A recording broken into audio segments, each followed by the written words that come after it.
I've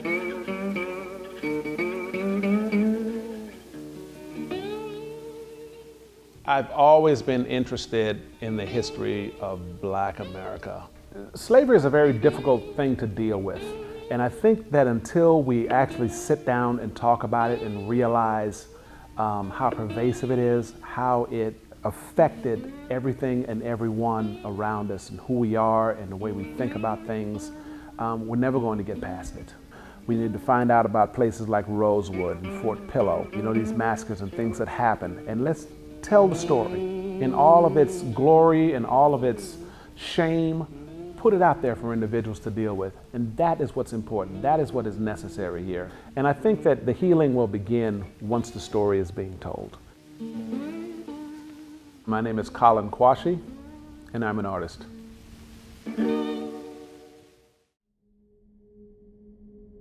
My father's West Indian, my mother's Bahamian. So I was born in London and grew up in the West Indies and in the Bahamas before my parents emigrated to the United States.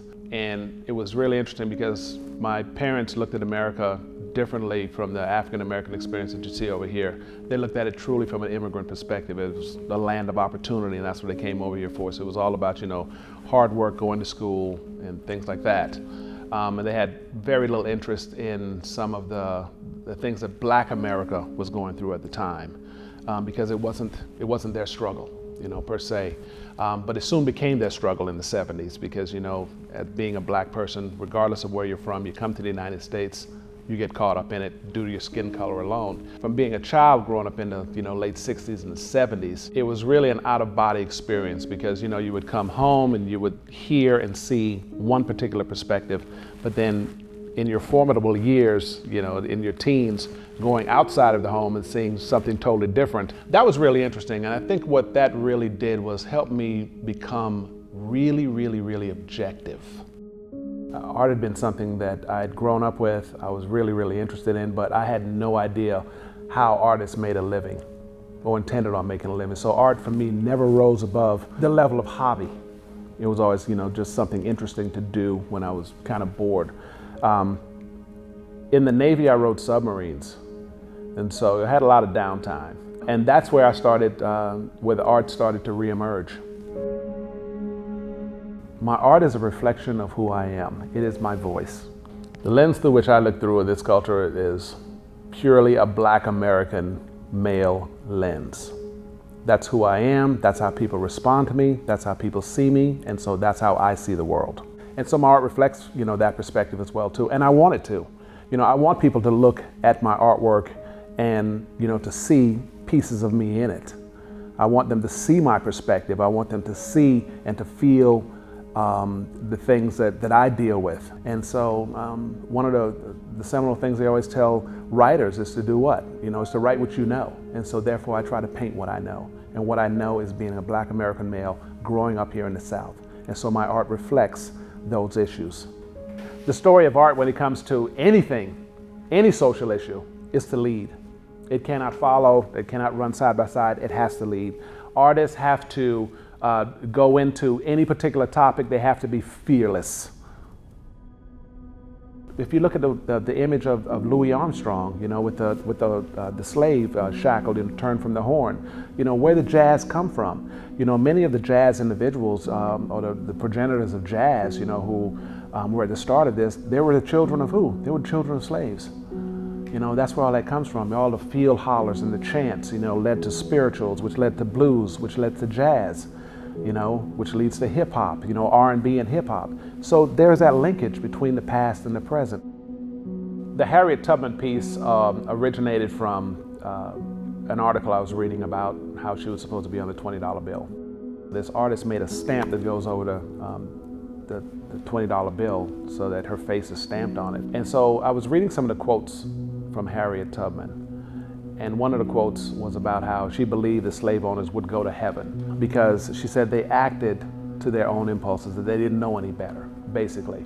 And I thought from a woman who had seen what she had seen, had gone through what she had gone through, to have that level of empathy was just absolutely astonishing to me. But that empathy did not affect the resoluteness of her cause. So initially I saw the shackles as just glasses, as sunglasses, and I decided to put the rose-colored lens in there because of her optimism that she had about slavery, and that's the way, once again, through her perspective. The reality was being framed by slavery, but what she was seeing, she had a lot of optimism, about the future. When it comes to the plantation tree of life, I was actually working on a series at the time about plantations. And I was really interested about telling the story of plantations, but also wanted to make the connection between past and present.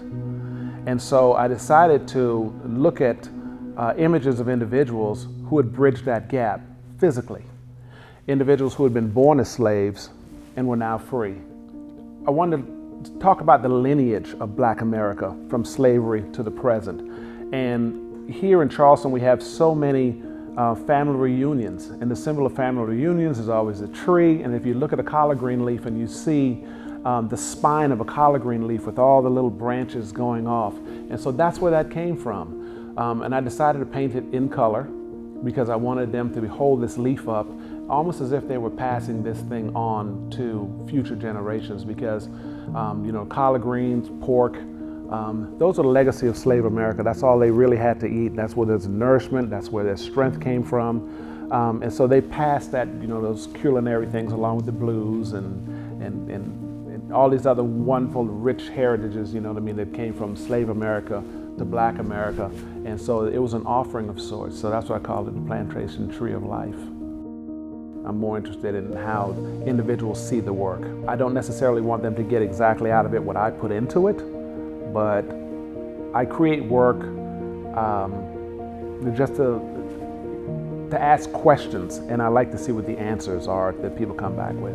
But I don't have the answers. I'm simply asking questions and trying to use my art to frame these questions in a particular way, anyway, just like any wordsmith would do. Man learned how to draw long before he learned how to write. So I see words not necessarily as words. I look at them as images, almost like American kanji of sorts. Presenting past and present, that's what it's all about. It's to show the linkage between the past and the present and how it affects us to this day.